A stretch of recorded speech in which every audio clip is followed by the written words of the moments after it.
Are you ready to perform at your highest potential?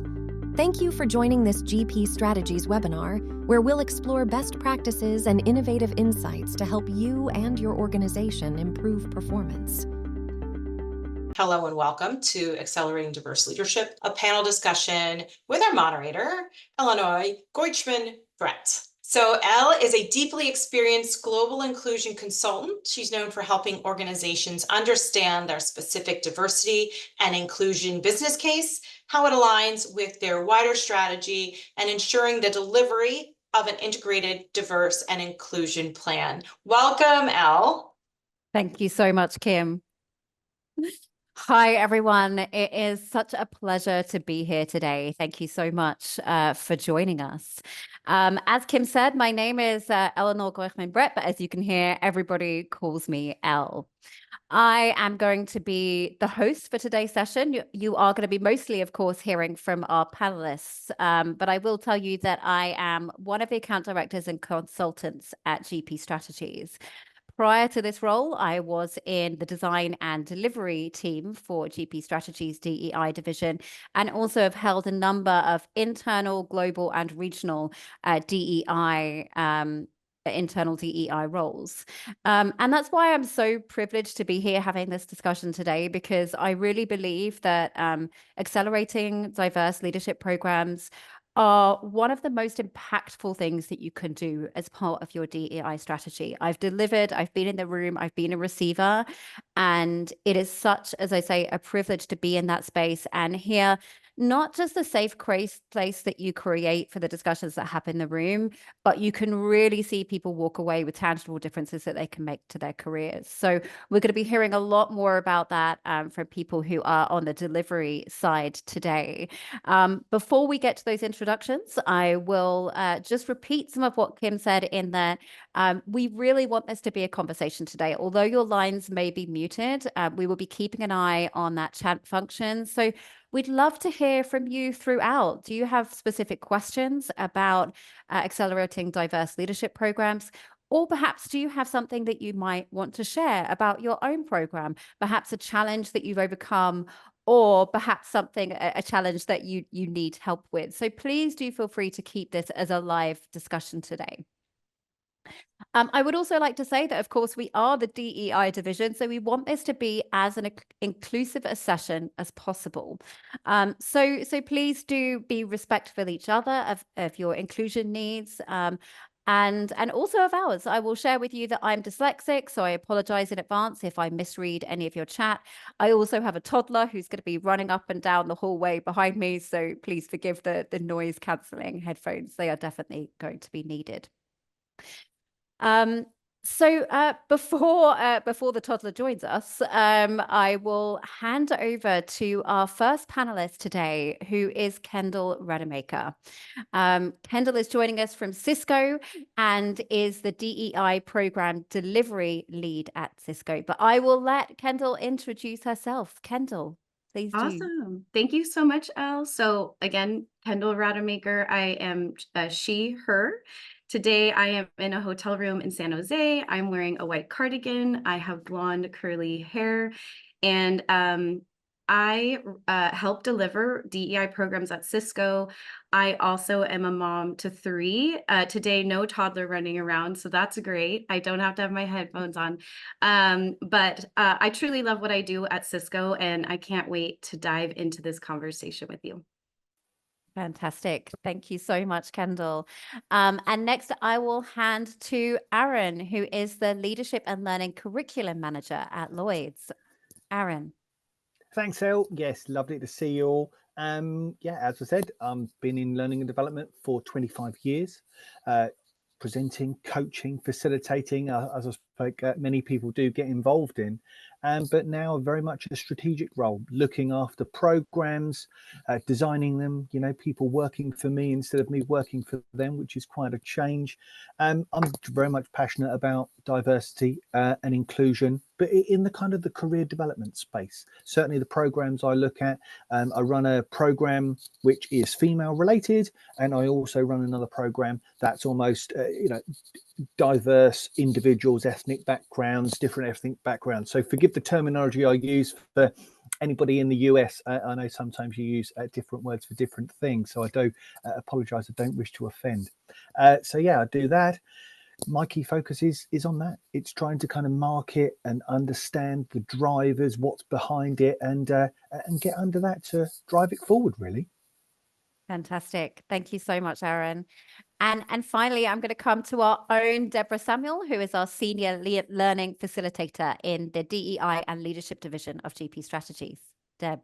Yes, thank you, Elle. Hello, everyone. My name is Deborah Samuel, but I go by Deb. As Elle mentioned, I am supporting the Leadership Development Department as well as DEI. I've been in the space for over 10 years now. It's been an amazing journey. My background is in organizational psychology, and I concentrate my research in burnout. So I'm sure you all have heard of the topic. Hopefully you haven't experienced it, but with the way that the work environment is set up, some sort of stress or tension may come to surface. So I think part of my passion is thinking about how can we make the workplace enjoyable, but also looking at the connections between burnout and DEI. A little bit about me, I am first generation American. So my family is from the beautiful island of St. Lucia. If you haven't gone, I highly recommend it. But I think being both American and Caribbean and being able to experience those two cultures definitely fed my passion in thinking about being inclusive of other cultures, of other peoples from different backgrounds, but also thinking about it from a strategic perspective, particularly with training and development. So that's a lot of the work that I do now. But again, like the rest of the team here, it's just it's a passion, it's a love. And we enjoy the work that we do. So definitely looking forward to having a conversation with you all today.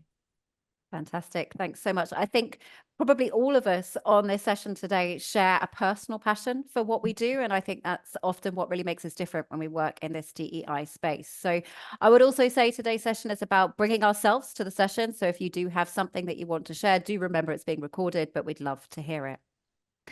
So we are going to start with our questions now, but I would say we will also be covering some of the details of the programs that Cisco and Lloyds are running. So likewise, just a reminder, please do feel free to share the programs that you're running in chat. We'd love to hear, are you already running a program? Are you thinking about running a program? Who is it going to be for?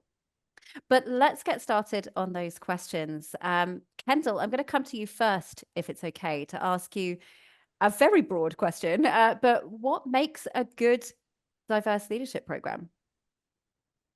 That's a great question, Elle.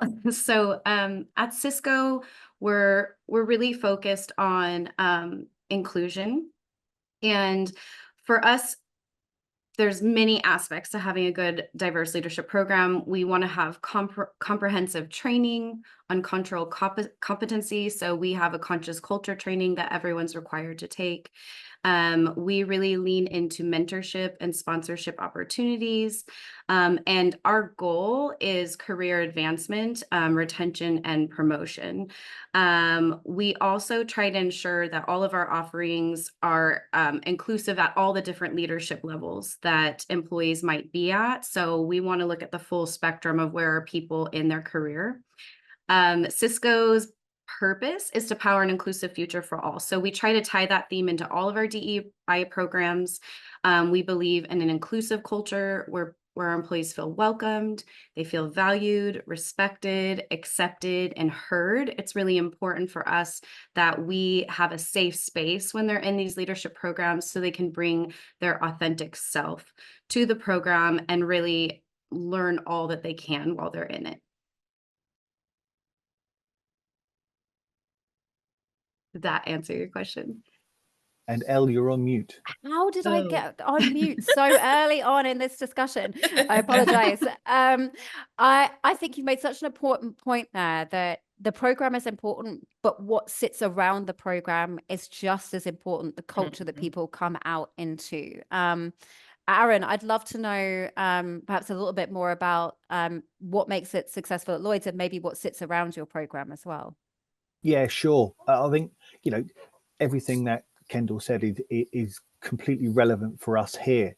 I think the key element of the Lloyds market, and Lloyds, we sit amongst many businesses. It's a subscription market. So the Lloyd's market is about 50,000 people. And what we're trying to do is support an inclusive, high performance culture. And I think what we're trying to do is make sure everybody feels safe, values, respected. There's a historic journey that we've been on very much in the Lloyd's market where it wasn't exactly that. And we're trying to kind of progress toward parity, gender inclusion in every aspect, really. So that's almost the key part. And data is key for us to monitor it, so we know where we were, we know where we're going to. That's essential, because you've got to look at the success and see what metrics you can kind of define. And it's something about people buying in and being authentic with that information. So that's fundamental for us. But if we look particularly though at a program, for me, everything Kendall said is absolutely relevant. But I like to use the 3 E's, which I think is something I read in the Harvard Business Review many, many years ago about education, exposure, and experience. A program's got to almost have the input for people, in that you've got to have modules, you've got to have that element to take away what you're learning. Someone's told me something new, but you have to have the elements of being able to talk about it with other people. You've got to network and socialize those thoughts, but then you've got to be able to put it into practice. And sponsoring is really key for both of my programs. You need the element of an uplift. You need to shine a light on these talented individuals and give them a platform to be able to do what they do brilliantly. Having a sponsor in our case at Lloyd's, or in the company's markets, is a couple of levels above them. You know, you've got an umbrella view of an individual who looks after these people and says, great, well, let me help you here. What other opportunities can I give you? Let's push you out of your comfort zone here. They're the kind of things that I embed in my programs, whatever the content happens to be, but they're almost fundamental pillars, Elle, really. Absolutely. And enable you to actually see that difference, that career step up, because let's face it, that's what we're really aiming to do as a result of these programs. Yeah, quite. I think that's the point. If you need data to back it up. And I think in some respects, if you're working on a gender-based program or one that relates to ethnically diverse individuals, you need the data, you need the proof, you need to find out from people, what promotions have we got here, what successes of the program. It's almost like a role model of it. You need to show that you're out there, not to almost shine a spotlight on yourselves, but you need to show people actions happening. Certainly if people are looking at that's where I feel anyway. Yeah, absolutely. I'm interested, Deb, to hear from your perspective, you know, being the person delivering, what are the key things that you found have made a really successful program for the people on the receiving end? Yeah, you know, I was thinking about just the different types of clients that I work with. And so I'm speaking from that more consultant perspective. And one of the things that comes to mind for me is that people get promoted for doing the previous job well. And what I mean by that is oftentimes you find people managers will step into these roles, but they actually have not been given the tools to manage people, right? And so when we think about specifically with looking at this through a DEI lens, is how are we giving people practical tools to bring this forward? How are we giving them the things that they need to actually make sense of the information that they're learning and that it's relevant to them, right? I think from a participant perspective, it's the what's in it for me. So being able to articulate that and be able to tell that story of this is how this is going to benefit you so that you can ultimately become a better people leader. But one of the other things that I really like that both, Erin and Kendall mentioned is this idea of support, right? What does support look like? So that could look like sponsorship, that could look like mentorship, but how are we reiterating the things that have been learned in the program? Because oftentimes that's where, unfortunately, when folks log off or they walk out of the room, right? If they're not implementing those things moving forward, that's where it can fall flat, unfortunately, but very realistically. And so it is, how are we building that culture around the programs to be able to embed that kind of follow through to make sure that it's working, right? Absolutely. And it feels like, sorry, Kendall. I wanted to tag on. So you reminded me, and Erin kind of touched on this too, how important it is that managers and skip level managers and the employees leaders are not only aware of them taking the program, but really supportive to ensure Yes. that when they're in the program, they have air cover and they know that like their team has their back so that they can actually focus and engage. And that is always a challenge, especially at a tech company like Cisco. We have multiple steps and areas where an employee can be engaging with their manager. They have quarterly development conversations, and in those conversations, we encourage them to look at all the programs Cisco has, or conferences, or other things that maybe they want to do to support their own development, and to bring those up and discuss like when and how can I take these. We also, employees are supposed to do weekly check-ins with their manager. We have a tool that we use to do that, so they can kind of be sharing what they're learning, what they're going through, what's been a success for them that week, what's been hard for them that week. And then we also encourage them to take what they've learned and bring it back to their team, because not always everyone can attend these things. I also wanted to touch on, ensuring that they are not fearful of like the cost of the program, that they know that it's going to be covered and it is actually an expectation at their company, that we want them to be developing themselves. And then the last thing I was going to say is, even within our programs, some of them we have a manager element. We have one program called Next Generation Leaders. That's a 6-month program where the manager actually does it with the employee, and they are expected to go through all the exact same things, the exact same homework, the exact same conversations. And that's like a whole new concept to a lot of managers, but we see the most success coming out of that program. These really strong relationships that are formed, the manager really buying into the importance of the individual's development, their own development, and then also just more broadly having proximity to leaders and having these great conversations. So we really have to have that manager and leadership buy-in and support to have a successful program. Absolutely. I love that you just said that also in there about sharing your learning, because I think, one of the challenges we often hear from our clients is, how come these people get to go on this program? And it feels a little bit like we're keeping this to ourselves. So I think that nicely leads us into the next question. And Aaron, perhaps we could start with you on this one. And what are the potential challenges, or what challenges have you experienced within these programs, and how have you overcome them? I think the first potential challenge almost gives you, if I give you a bit of a bedrock of where the data sits. So for me, my Accelerate program, you're looking at it from a point of view of, well, where are we with the numbers? And the numbers show how many people we've got as a percentage who are from obviously different backgrounds in the Lloyd's market, but we're on an upward trajectory. And I think that's the brilliant thing that we're looking at here. And equally, from a gender perspective, we're now pushing towards 35% of women in female leadership positions. So it's almost like everything that I'm doing is almost like helping the challenges, but the challenges are still there and they're still real, because people are looking at it and saying, well, I don't have buy-in, as Kendall said. And I think one of the big things I have is that when I've got a sponsor who's got somebody on the program, the engagement of that sponsor is essential, because I've had many instances where maybe a sponsor didn't attend the launch event, wouldn't even respond to, say, an email that I'd sent to them about, can I have a one-to-one check-in with you? And we can actually talk about the program, talk about the relevance, talk about the context, talk about your role, talk about your actions. If they've not had that, there's almost sometimes a disconnect in that they're not bought into the program. As I think Kendall said it, the manager needs to be bought in as well, but the sponsor, if they're taking this person to greater heights, you need to have that connection. So that for me was a huge issue. Equally, though, you've got to have a good relationship between the sponsor and the individual who's on the course. If they can't connect, or maybe they've got differing views of goals or how they can support, sometimes that's one of the biggest barriers. I think, many people on this might well have seen that great TED talk from Carla Harris when she talked about mentorship, when she talked about getting a sponsor and how important that is. That almost set a bit of the bedrock for me for some of my programs, to make sure that sponsor relationship was just fundamentally important. People come on a career development program to really get career development, and the sponsor is almost your key platform, almost key catalyst for that.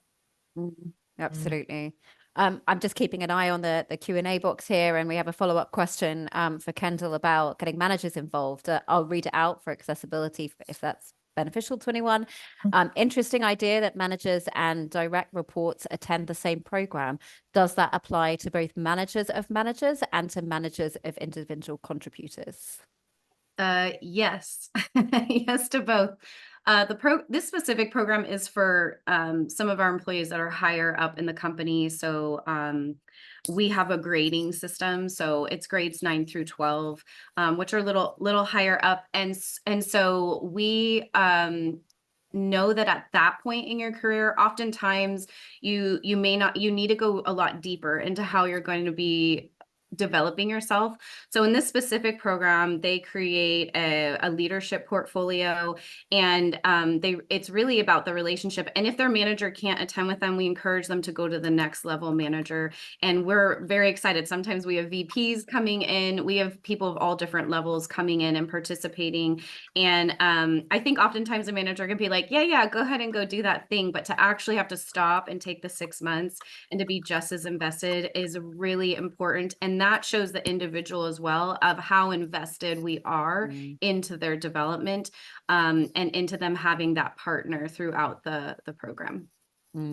Absolutely. Thank you for that. I can see we've got questions starting to come through on chat here as well. And perhaps I could come to you with this one, Deb. Is a sponsor different from a mentor? Yes. Oh, it looks like Aaron would like to contribute as well. So feel Oh, free to jump in on sorry, that. I missed that one, Aaron. Sorry. You No start, my worries. friend. You start. Yeah, so we can bounce off of each other. But yeah, so I would say that the relationship between a sponsor is probably leans to more formal than the mentor. So the mentor might be the person who's providing guidance here and there, support. Of course, still a valuable resource. But when I think about a sponsor, this is the person who is maybe speaking, the way that I put it is speaking for you in the rooms that you're not in, right? So they may have a little bit more power or influence in the organization. And it may, sometimes it could be associated with a specific title or role. That may not always be the case, but there is usually some sort of influence that they have when it comes to decision making, things of that nature. So that's I would say a high level. But Aaron, what did you have anything else to contribute? Yeah, I was going to say thanks, Susan, for that question. I think, as we said, the sponsor's the person to take you beyond. I kind of use the P's, really. They explain it for me. They're there to promote you. They're there to protect you. They're there to push you. They're a real advocate in the background of what you're trying to do. So that's where they kind of do that. A mentor for me is a little bit more, I'm going to use a couple of other terms, so forgive me. It's almost like a bit of a career coach. You're going to a mentor to either find one thing out from them, like a piece of knowledge and their support, like, oh, I need to find out about more this class of business or this specialty lines or surplus lines business.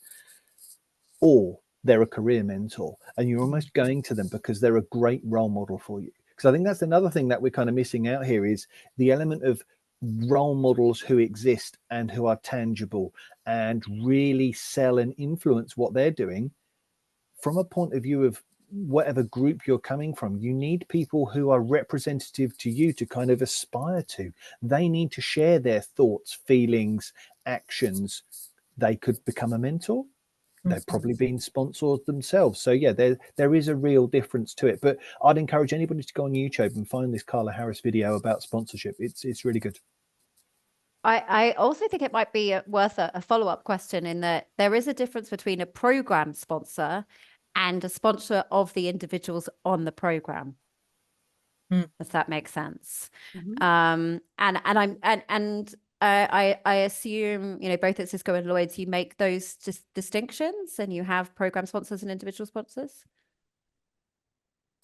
Kendall, would you like to start? Yeah, I'm thinking, Sorry. so we have a program called Jump, which is for women. It's 4 months long, and we don't actually go through the steps of finding them a mentor or sponsor, but we teach them and encourage them as to start flexing those leadership skills, which would be to have the gumption to go out and to find those people that you would want. Some of our programs do actually have like a career coach or something along those lines. Cisco does also offer career coaching where you can actually go and sign up for a career coach. We use an external vendor, so again, they can be authentic with themselves. So that's not necessarily a program, but it is something available to them. But we really encourage them to be proactive and going and finding, well, being open with their manager, finding a mentor or sponsor. And especially in a virtual world, it's really difficult if you're always on camera and the only time you're on camera is for business reasons, things that you're currently working on. So you have to really push yourself to go and find those people, ask around, ask if you can get on their calendar. And so we encourage that in our programs. Obviously, the one that goes with their manager, it kind of happens more naturally because they are working along with them, and the relationship develops. But for our other programs, we really try to give them the tools and the confidence that they could go and find those support people in their lives. Mhm. Absolutely. And Aaron, perhaps you could speak more to the program sponsor and their role. Sure. I think from Accelerate or Advance, the program sponsor is 2 levels above the individual. As I said, they're looking for opportunity to help them, push them, promote them. It's really essential from the program point of view that they're almost getting skills, tools, behaviors, and they're saying, well, I need to put this into practice. Let's say somebody's come on the program and they said, well, I'd like to be, head of compliance. And their current director of compliance, they say, well, actually, we need to give you some opportunity to do this differently. Why don't you come and present here? The sponsor themselves open doors. They're the one who really gives them the chance to put it into practice. There's no use in some respects of being on a program and getting something and walking away and going, well, what can that do for me now? You've got to be able to put it into practice. I say straight away, there's an element of some patience to it, but that's where that happens.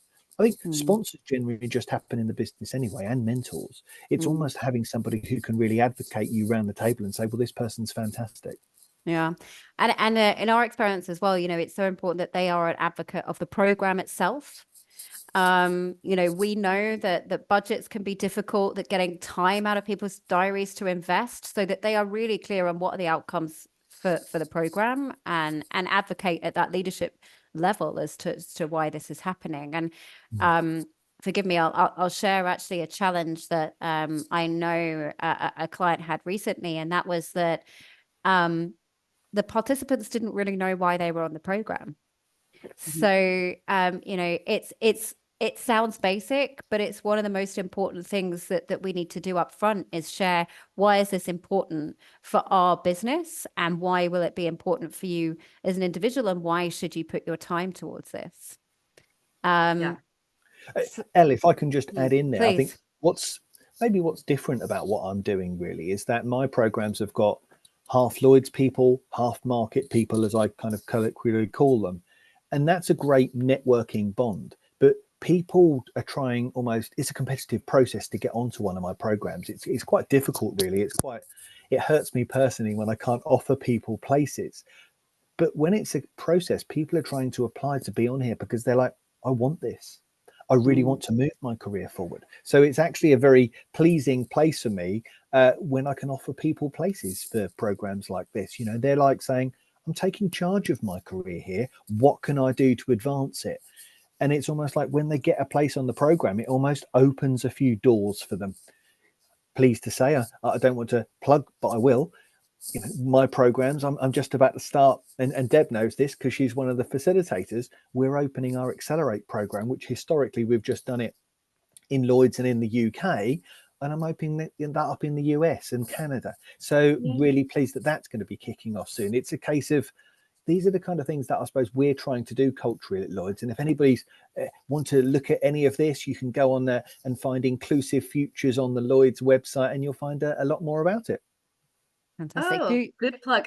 I was going to say, feel free to plug. I am excited. Segue that in. I wanted to throw a few things out there. So first, we used to have a nomination process at Cisco for getting people into programs. And we've actually changed it where now it's a self-registration process. So the individual gets to raise their hand and say, hey, I want to be part of this program. We're really empowering them. And again, being inclusive where anyone can raise their hand if they meet certain criteria, like some of the courses are specific on your grade level, or maybe your location.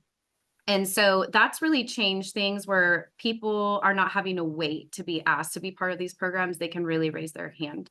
The other thing that's been really valuable for us is partnership. So I'm part of the delivery org where we run all learning and development at Cisco, and we really understand how to deliver something. But I'm really closely tied to our DEI team and our DEI org to ensure that like our messaging, our delivery, and everything's tied into Cisco's DEI strategy and overall strategy. And we also partner really closely with our ERGs. We call them inclusive communities, but we really leverage them. These are people who are really active at Cisco. We have 30,000 people in, I think we have 31 networks and ERGs right now across the globe. So those relationships are incredibly valuable. And so that helps us to promote the program, to show the importance of the program, and testimonials are key. I would say that 95% of the surveys we get back, which I do read them all, are really positive. Like people are truly enjoying it and they're more than happy to go and kind of share their testimony. So sometimes we have commercials or we go on team calls and we might have someone raise their hand and give their testimony on how the program was for them. And so we really lean into the employees to share the power of the program so that they have that buy-in just from word of mouth.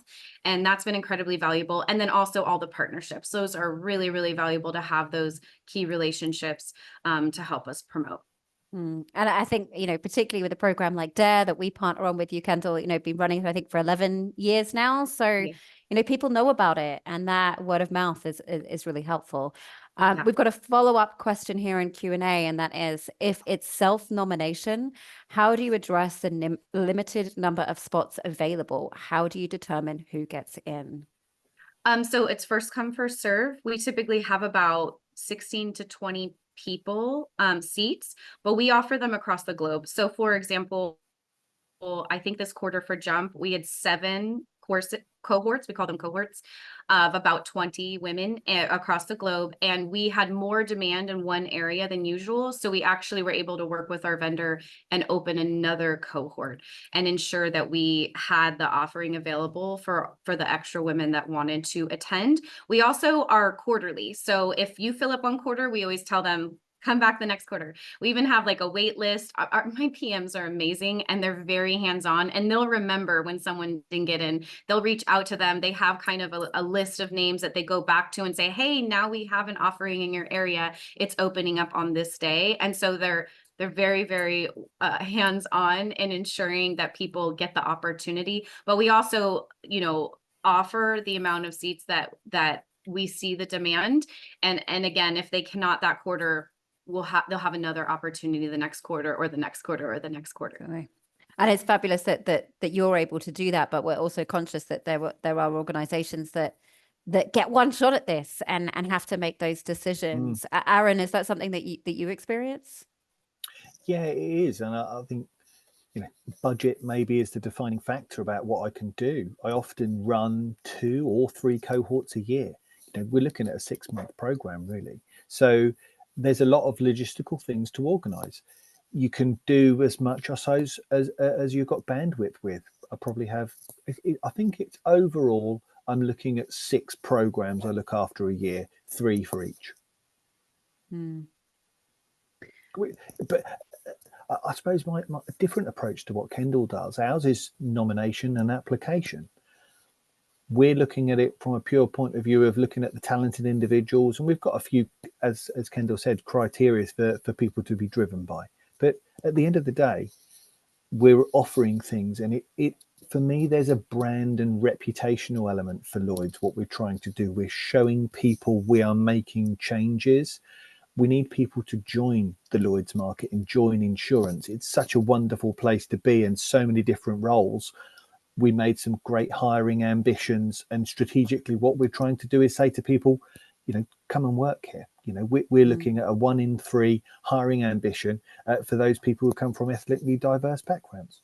We're trying to encourage all of this, and these are the things that I think when you're trying to change the culture and adopt a more inclusive mindset to a lot of things.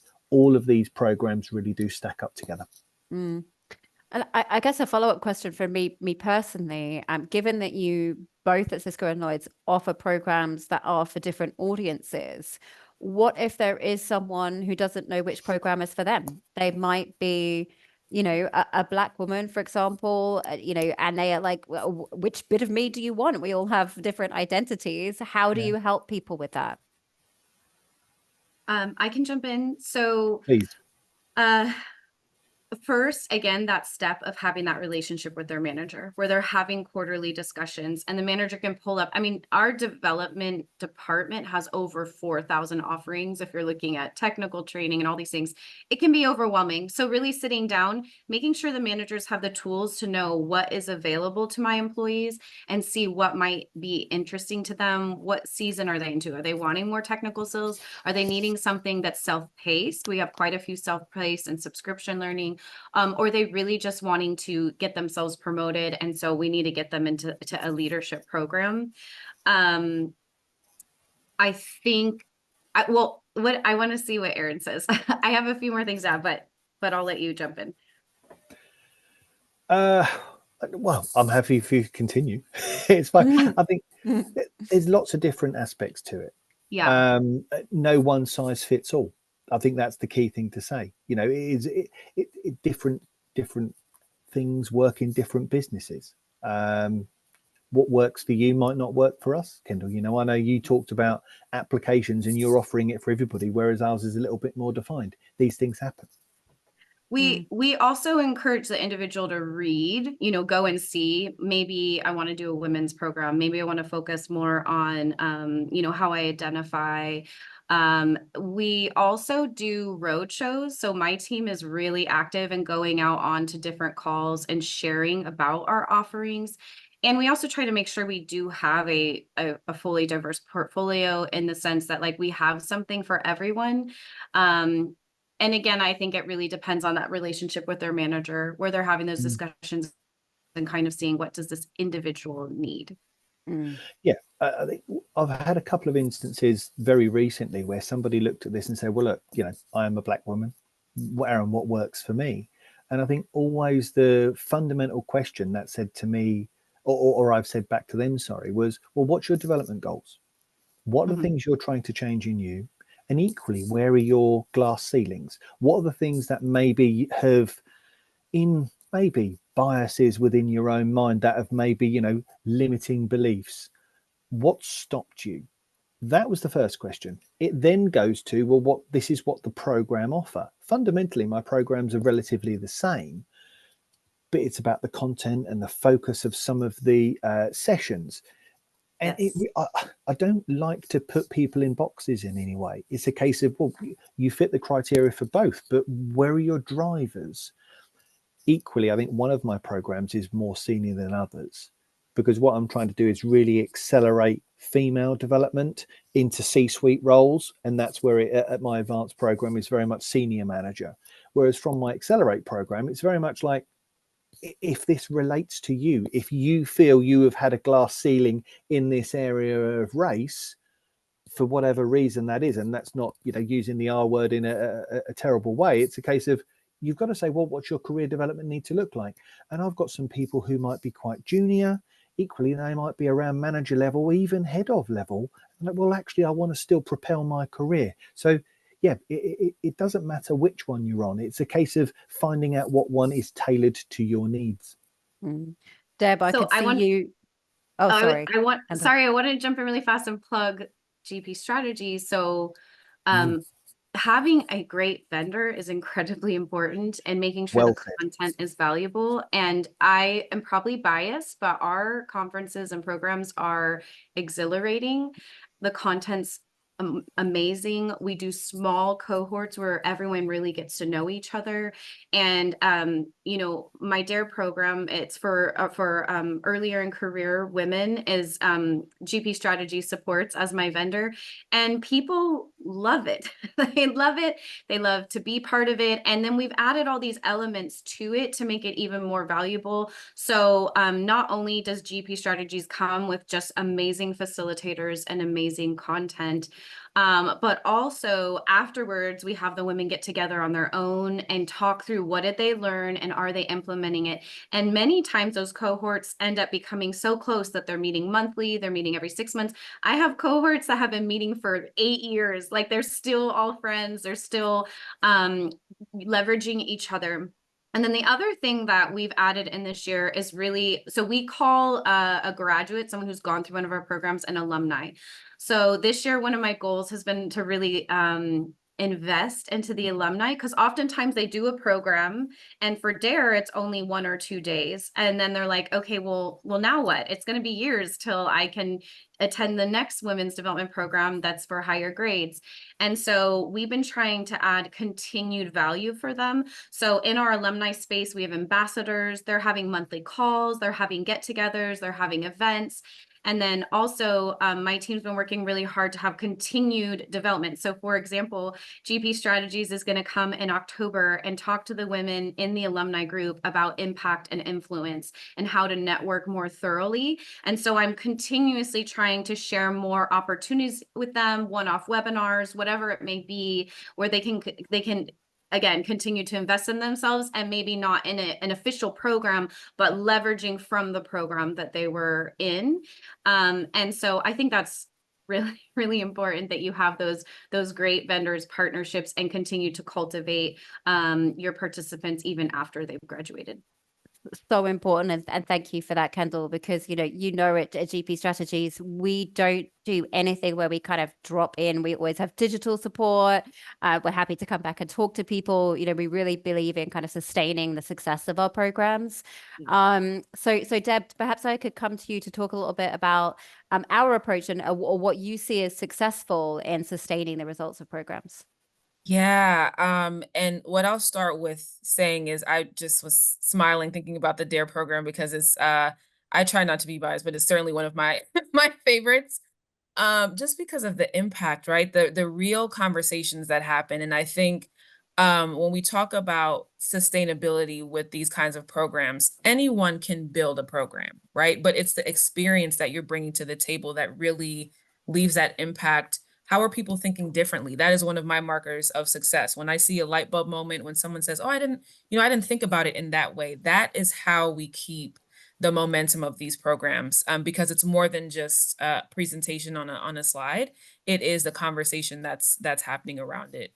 And so I think from a sustainability perspective and just our approach, like Elle mentioned, is how are we providing people with the tools? How are we supporting in other, initiatives or experiences that they may want to build for the participants. But it really is thinking about it from this perspective of building the work that's being done in the session in every other aspect of the culture. That is how we keep it going, keep again, that momentum of the information. And then you get people excited to talk about it with others, right? They're spreading the word, they're getting folks interested into the program.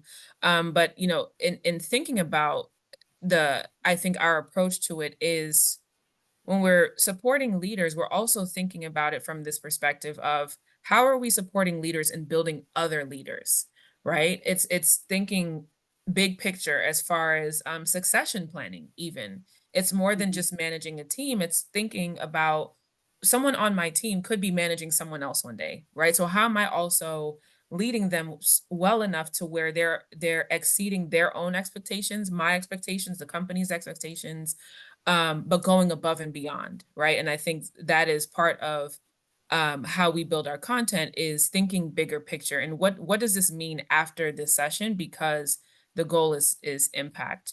And not only as an employee, but how does this translate to being a good person, right? How does it translate to let's just say, someone may leave their organization, but they may go somewhere else and need to be a leader there as well, right? So it is thinking that from that bigger picture perspective, how am I carrying this throughout my career, no matter where I am or where I land? Absolutely. And something that you said there, Deb, really struck with me as well is how much of this is peer-to-peer learning. Mm-hmm. In a lot of our Accelerate programs, we try and create a space where there's no content.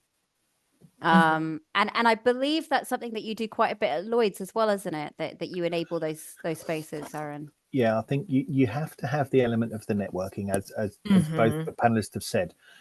Equally, you need things such as action learning sets. You need to put these things in position so that you have people coaching one another, because once you've got somebody who's on the page on this concept and they're trying to coach people out, you need people to think completely differently. And that's where you have almost somebody doing that. So, 3 people in a group, so to speak, one person brings their topic and issue, one observer, one questioner. You're trying to make that person think differently. So for me, it's pretty fundamental. And as you say, I think, I'm listening to Kendall thinking, oh, there's a few other things I'd like to do in my programs. You need to build on it. But it's really important that you look at it. What are your successes? What do you want to see differently? Is it money? Is it percentage of people in the boardroom table, the amount of diverse talent you've got coming through promotions? Is it the feeling of the room? Is it the role models? Sometimes it's very intangible what happens until you get like an email back from somebody who's been on one of your programs. I nearly had a tear in my eye earlier when I had something back from somebody who just finished cohort 6 of my Accelerate program, and how they were just effusing about it and saying how wonderful it was. They're the kind of moments where you really, think, actually, I think I make a difference here. And you've answered my next question, Aaron, which was going to be, how do we measure the success? Well, and we've mentioned data a lot, but you're right. Some of it is that feeling that we give people with, and the investment that they feel is made in them. Yeah, absolutely. Just top and tail what I've said. I look at it from a point of view of what's happened to someone's career. Have they had a promotion, a secondment, a significant stretch, being put on a talent profile, for example? These are the kind of things that people are going to be getting off the back of a career development program. The data might show what's happening in a cohort, and I'm fortunate enough to say that I think it's around about 70% in all of my cohorts have seen these kind of improvements, and that's positive. But as I said, some's tangible, some's not. But that's how I'm looking at it. Pre and post diagnostics are really important. And Kendall, what about at Cisco? Because I know that you've had a bit of a change in the approach in the way that you measure your programs. So because we're DEI focused, our metrics are considered restricted. So I can't say 90% of our participants were women or 90% of our participants were African American. And so we do have to get a little creative when we're thinking of how are we measuring our success. We do look at our surveys, and we have open-ended answers where people can really just share, and I really dive into those. But also something I've implemented, or our team has implemented, is connecting with our facilitators and vendors quarterly. So we're meeting regularly and evaluating and talking through what went well, what didn't. And we even talk about individual cohorts. And again, we ensure it's a safe space, but we get a general idea of like, how was the engagement in this cohort? Was there anything that came up? Are there any maybe examples we're using that are becoming outdated and we need to look at maybe updating our content? Like, we go through a lot of those things. And I think, again, it's really important to have that strong relationship with the facilitators and vendors to understand from their perspective, because they're in the room for every single cohort, how is it going and what do we need to change? We've also been really focused on accessibility. So the last few quarters, that's been a big focus for me, is ensuring that our content is accessible, that WebEx is accessible, so that when they're attending, they have captions. We now have AI options within WebEx where it will summarize things for you. So if you can even ask the AI tool, was my name brought up, or did I miss XYZ? And it will tell you. So we're really leveraging technology to help people get everything they can out of the program, and to ensure that we're being fully accessible to anyone that would attend. And that's a great point, speaking to that intersectionality as well. You know, that we know that we're going to have different people come into these programs. How are we catering for those learning needs as well? I'm conscious that of time. So I am going to ask us to kind of think about a final nugget of advice that we would give for anyone on the session today who's about to implement a diverse leadership program. If you could give them one nugget of advice, what would that be? And Deb, I'll come to you first, if that's okay. Oh yeah, I was thinking, one of the things I think I had 1,000 thoughts, so hopefully this one will stick. But when we think about, you know, diversifying the leadership programs and DEI programs, is generally speaking, as I mentioned, my background is in psychology, so I'm very big on mindsets, right? And sometimes the biggest hurdles that we have to come over is not necessarily the tangible ones, it's the mindset, right? And so part of that is thinking about this from the perspective that it's not a new what, it's a different how, right? So how are we enhancing what we're already doing? I think sometimes when we talk about DEI, and depending on when you're thinking about things like the political climate and some of the more, you know, mainstream conversations, speaking very realistically, can feel like an obligation, right? Like this is a doom and gloom kind of conversation that we have to have. And I think we can change that conversation and bring joy into this space. And so a lot of it is, how are we shifting our mindsets about what this means to make it successful, aside from you know, the more strategic things and the processes and things like that, is how are we thinking about this first and foremost for our organization, what it means for us as individuals, what it means for the company, what it means for our people, and how do we bring joy to that? How do we make it exciting? How do we make it engaging so that people are leaving this program feeling like, wow, not only can I do this, but I can do this exceptionally well, and carry the work forward. So that would be my nugget. I love that. We don't talk enough about enjoyment sometimes, and having fun in what we do. Yes. Kendall, could I come to you for a final nugget of advice? Yeah. Okay. So I was thinking, what have I had to do or be as I've dived into these programs at Cisco? And it's really been flexibility and resilience. Oftentimes business priorities change, and so you might have this whole vision and plan, and then you have to change. For example, COVID, we were fully in person for all our programs then, and then we had to transition to fully virtual. And how does the content change then? And so really being flexible and being willing to admit if something's not working, instead of like digging your heels in, like, no, we're doing this. Really be resilient and able to change. And I just want to reiterate some of the things we already talked about, like being inclusive, you're engaging with all employees, being accessible, being prepared, having executive sponsorship that help you promote your program, investigating great vendors and ensuring their curriculum's great. And another thing that I really loved about our programs is we've had this really strong partnership with our vendors where we're able to align the content to Cisco. So it's not just fully GP Strategies content. Like, we've worked together to ensure that like Cisco's blended into that, and that we're sharing Cisco resources. We're turning them back to the things that they can dive into at Cisco. We're encouraging them to be involved in an ERG and to continue to have those networks, or involved in the alumni community. So I think those were all my nuggets. I love it. Thank you. A few nuggets there. And Aaron, I'll hand to you now for a final. Well, I'll echo everything you two have said. The key, where it started for us, and I think this is where you've got to look at buy-in. You need some people within your industry, within your kind of, dynamic, wherever you work.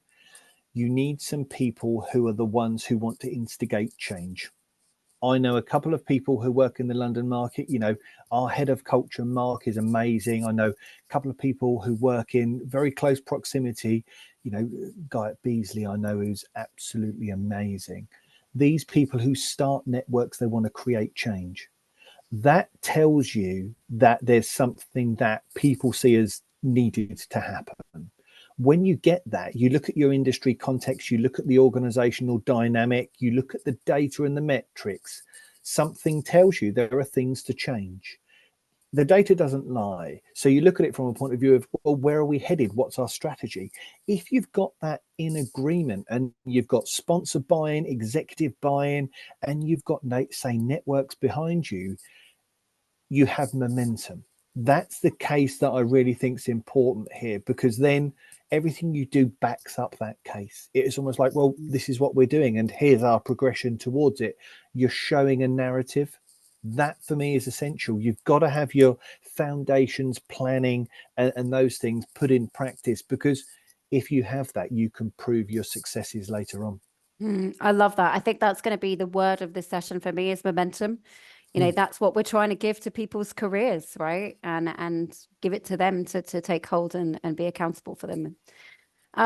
Thank you so much. I've loved talking with you all today, and I genuinely feel it's a privilege to do this work together with all of you. I am going to hand back over to Kim now to close out the session, but I will say thank you so much again to all of you for participating. It's been an honor. We hope you'll join us again for another one of our upcoming webinars. So be sure to visit GP Strategies website to see our future sessions. And again, I wish everyone on the call a wonderful and productive rest of your day. This webinar was brought to you by GP Strategies. Together, we help organizations transform through their people. You can access more webinars or download additional resources by visiting the GP Strategies Resource Library. The link is on your screen and in the description.